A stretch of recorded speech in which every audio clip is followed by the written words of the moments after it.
Good afternoon, ACMS Jaguars. I want to take a moment to explain our student competition that we're going to have this school year. You may have seen the boards in your pod areas.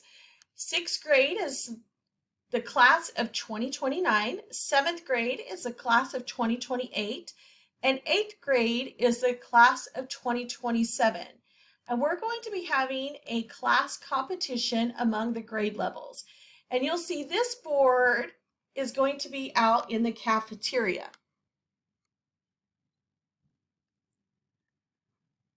So we will be competing between the grade levels, and there will be different ways that you're going to earn a Jaguar on your board. We'll have a weekly incentive. For example, this week, we're going to see which grade level can hold on to all their gold cards.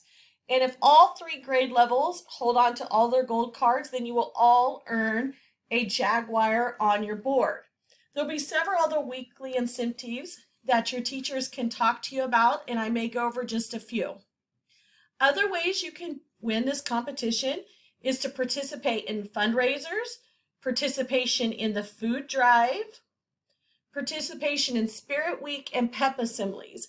And that will be which grade level dressed up and participated in the Spirit Week. We may even have a day where we ask the teachers, if all the sixth grade teachers dress up in that Spirit Week, your grade level can earn. And in PEP assemblies, the participation and the winning team will be decided by a group that doesn't have a central time. And we'll see if you participate, and it could be about who had the most spirit in those PEP assemblies. Some other things that for winning, you would get to go on a field trip. And we will announce pretty soon what we're planning for those field trips. And that'll be on May 17th. So whoever wins this gets to go on a field trip that day and gets one more day out of school. It's kind of a win-win for everybody for participating. So at this time, I'm going to let your teachers maybe go over some different weekly incentives, and they're also going to go over the pause pins with you. I hope you have a great day, and welcome to the new school year.